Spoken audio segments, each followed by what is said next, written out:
इस कहानी का टाइटल है होटल में एक रात। दोस्तों, यह कहानी एक ऐसी लड़की की है जो असम घूमने जाती है और वहां पर एक होटल में उसके साथ एक भूतिया वाकया पेश आता है। यह घटना पिछले साल मेरे साथ तब हुई थी जब मैं अपने दोस्तों और मेरे बॉयफ्रेंड के साथ शिमला की यात्रा पर गई थी। यह भारत का एक प्रसिद्ध हिल स्टेशन है। मैं असम में रहती हूँ। 3 घंटे की फ्लाइट और 4 घंटे ड्राइव करने के बाद हम शिमला में थे। आखिरकार हम अपने घूमने की जगह तक पहुंच चुके थे। हमने अपने होटल में चेक इन किया, पर हमने कमरों को चेक नहीं किया क्योंकि हमने उन्हें पहले ही ऑनलाइन बुक कर लिया था और हम थोड़े जल्दी में भी थे।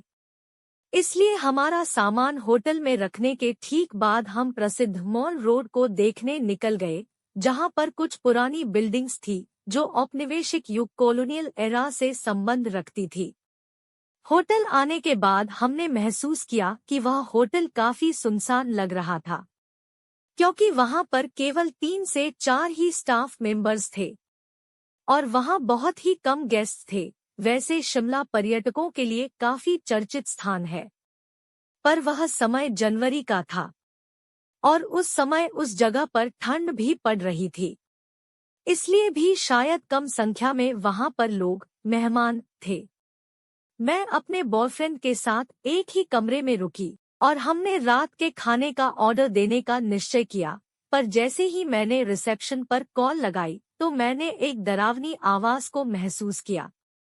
ऐसा लग रहा था कि जैसे किसी ने फोन उठा लिया है और वह कुछ कह रहा है, पर किसी कारणवश उसकी आवाज सुनने योग्य ही नहीं है।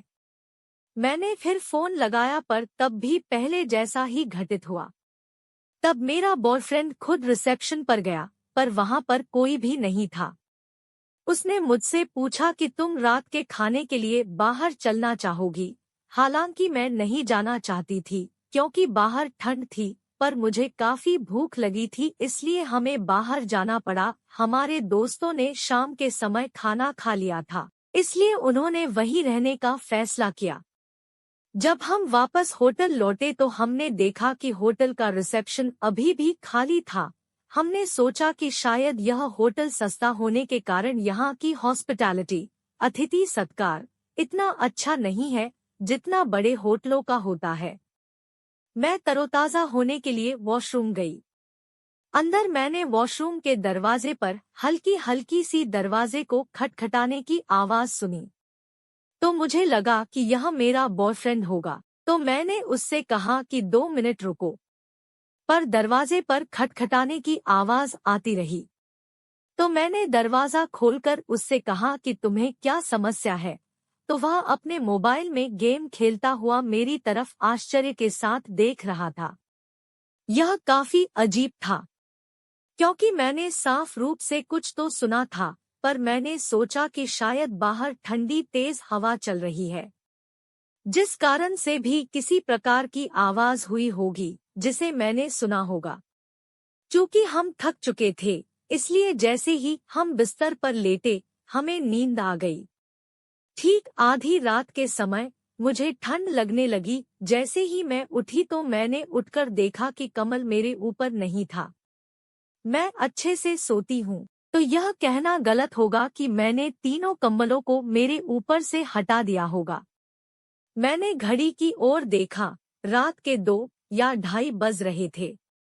मैं बाथरूम में गई, पर जैसे ही मैं अपने हाथ धो रही थी कि तभी मैंने एक आवाज सुनी और एक सिक्का मेरी तरफ लुढ़कते हुए आ रहा था। मैं आश्चर्यचकित थी क्योंकि हमने अपने कपड़े बाथरूम में नहीं रखे हुए थे, इसलिए यह सिक्के वाली घटना घटित होना संभव नहीं था। एक क्षण के लिए मैं उसी जगह पर जम गई। मैं हिल नहीं पा रही थी। मैंने अपने शरीर में कपकती सी महसूस की। मैंने फिर से दरवाजे पर उन्हीं हल्की हल्की दरवाजे को खटखटाने की आवाज सुनी। इस क्षण मैं चिल्लाना चाहती थी। मैंने अपनी आंखें बंद की और मैं प्रार्थना करने लगी और आवाजें बंद होते ही मैं तेजी से पलंग की ओर बढ़ी और मैंने अपने बॉयफ्रेंड को जगाया।